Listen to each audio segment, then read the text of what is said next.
Cyber crime के विरुद्ध जागरूकता अभियान के तहत बाबा सुग्रीव विद्यापीठ में संगोष्ठी का आयोजन हुआ। साइबर थाने में पदस्थापित इंस्पेक्टर जितेंद्र गंगवानी ने विद्यार्थियों को संबोधित करते हुए साइबर क्राइम से बचने के उपाय बताए और प्राथमिक कार्रवाई के बारे में भी बताया। उन्होंने चक्षु पोर्टल के बारे में बताते हुए कहा कि अगर साइबर क्राइम के शिकार हो गए हों तो उस नंबर के बारे में चक्षु पोर्टल पर शिकायत दर्ज कराएं। साथ ही 1930 नंबर पर कॉल करके आप साइबर क्राइम, महिला उत्पीड़न आदि की शिकायत दर्ज करा सकते हैं।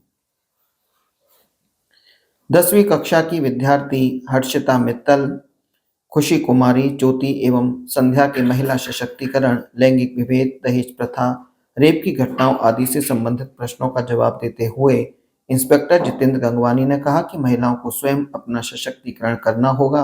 ऐसे पुरुष से शादी करने से इनकार करें जो दहेज मांगे।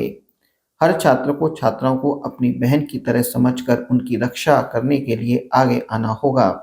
बाबा सुग्रीव विद्यापीठ की प्रिंसिपल डॉक्टर रंजना तिवारी ने इंस्पेक्टर जितेंद्र गंगवानी का स्वागत करते हुए कहा कि विद्यालय में समय समय पर महिला सशक्तिकरण, साइबर क्राइम, यातायात नियम तथा विभिन्न सामाजिक मुद्दों पर चर्चा आयोजित कर विद्यार्थियों को उनके प्रति जागरूक किया जाता है।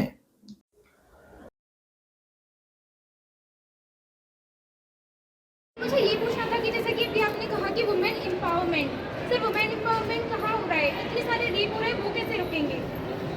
सर मुझे अभी तक इस चीज़ का आंसर ही नहीं मिला किसी से। सर आए दिन जो रेप हो रहा है लड़कियों के साथ, वो कैसे रुकेंगे और कब रुकेंगे? किसी को भी बिना सोचे समझे नहीं रहना चाहिए। तो ये दहेज प्रथा होती है, इसमें बाप जो पिता जो होते हैं वो अपनी बेटी के साथ में अपनी पूरी ज़िंदगी भर की कमाई दे देते हैं। ये दहेज प्रथा कब खत्म हो गई? वो अपनी पूरी लाइफ की अपनी कमाई हुई संपत्ति एक पल में किसी और को दे देते हैं। ऐसा क्यों? ये दहेज प्रथा कब खत्म होगी, आप ये बताइए। कि वुमेन एम्पावरमेंट, और आप अभी लड़कों को कह रहे हैं कि जो ये रेप हो रहे हैं वो लड़के रोक सकते हैं। तो अभी आप कह रहे हैं वुमेन एम्पावरमेंट, तो हम अपनी सुरक्षा के लिए हम कैसे रोकें इनको? हमें अपनी सुरक्षा खुद करनी चाहिए ना। जब उन पर अब कोई लड़की बाहर जा रही है तो उसके साथ कोई नहीं हुआ तो वो कैसे रोकेगी? अपने आप को कैसे बचाएगी, कैसे सेव करेगी? अब उसके बारे में कुछ बताइए। बेस्ट क्वेश्चन हो ही नहीं सकता था।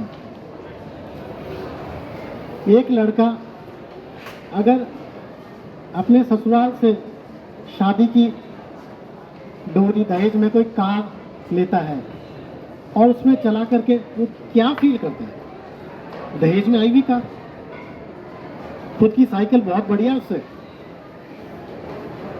जैसे आप हो, मेरी 2 बेटियां हैं, ट्विंस डॉटर्स हैं,